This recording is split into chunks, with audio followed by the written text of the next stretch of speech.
ನಮಸ್ಕಾರ, ಬೇಸ್ ಇನ್ಫೋಗೆ ಸ್ವಾಗತ. ನಾನು ನಿಮ್ಮ ಕೌಶಿಕ್ ಮಾತಾಡ್ತೀನಿ. ಎಲ್ಲರಿಗೂ ಕನ್ನಡ ರಾಜ್ಯೋತ್ಸವದ ಶುಭಾಶಯಗಳು. ನಾನೊಬ್ಬ ಕನ್ನಡಿಗ ಅಂತ ಹೇಳ್ಕೊಳ್ಳೋಕ್ಕೆ ನನಗೆ ತುಂಬ ಹೆಮ್ಮೆ ಆಗುತ್ತೆ. ನಾವಿವತ್ತು ಕನ್ನಡದ ಬಗ್ಗೆ ಸ್ವಲ್ಪ ಮಾಹಿತಿಗಳನ್ನ ತಿಳಿಸ್ಕೊಳ್ಳೋಣ ಬನ್ನಿ. ಕನ್ನಡ ರಾಜ್ಯೋತ್ಸವ ನಾವು ನವೆಂಬರ್ 1ರಂದು ಕರ್ನಾಟಕ ರಾಜ್ಯಾದ್ಯಂತ ಸಂಭ್ರಮದಿಂದ ಆಚರಿಸುವಂಥ ನಾಡ ಹಬ್ಬ ಆಗಿರುತ್ತೆ. 1956 ನವೆಂಬರ್ 1ರಂದು ದಕ್ಷಿಣ ಭಾರತದ ಎಲ್ಲ ಕನ್ನಡ ಭಾಷೆ ಮಾತಾಡುವಂಥ ಪ್ರದೇಶಗಳನ್ನ ಒಟ್ಟಿಗೆ ಸೇರಿಸಿ ಮೈಸೂರು ರಾಜ್ಯ ಅಂತ ಸ್ಥಾಪನೆ ಮಾಡಲಾಗುತ್ತೆ. ನಂತರ 1973 ನವೆಂಬರ್ 1ರಂದು ಕರ್ನಾಟಕ ಎಂದು ಅದಕ್ಕೆ ಮರುನಾಮಕರಣ ಮಾಡಲಾಗುತ್ತೆ. ಇದು ಕನ್ನಡಿಗರ ಒಗ್ಗಟ್ಟು, ಭಾಷಾ ಪ್ರೀತಿ ಮತ್ತು ನಾಡಿನ ಸಂಸ್ಕೃತಿಯನ್ನು ಬಿಂಬಿಸುವಂಥ ಹಬ್ಬ ಆಗಿದೆ.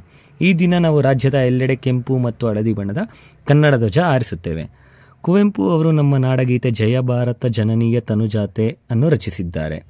ನಮ್ಮ ರಾಜ್ಯ ಪ್ರಾಣಿ ಬಂದ್ಬಿಟ್ಟು ಆನೆ ಆಗಿರುತ್ತೆ. ರಾಜ್ಯ ಪಕ್ಷಿ ನೀಲಕಂಠ. ಕಬಡ್ಡಿ ಬಂದ್ಬಿಟ್ಟು ನಮ್ಮ ರಾಜ್ಯದ ಆಟ ಆಗಿರುತ್ತೆ. ಭರತನಾಟ್ಯ, ವೀರಗಾಸೆ, ಯಕ್ಷಗಾನ, ಕಂಸಾಳೆ, ಕೋಲಾಟ, ಡೊಳ್ಳು ಕುಣಿತ ಇವು ನಮ್ಮ ನೃತ್ಯಗಳು ಅಂತ ಹೇಳ್ಕೋಬೋದು. ಇವತ್ತಿನ ವಿಡಿಯೋ ನಾವು ಇಲ್ಲಿಗೆ ಮುಕ್ತಾಯಗೊಳಿಸ್ತಿದ್ದೀವಿ. ಕನ್ನಡ ರಾಜ್ಯೋತ್ಸವದ ಶುಭಾಶಯಗಳು.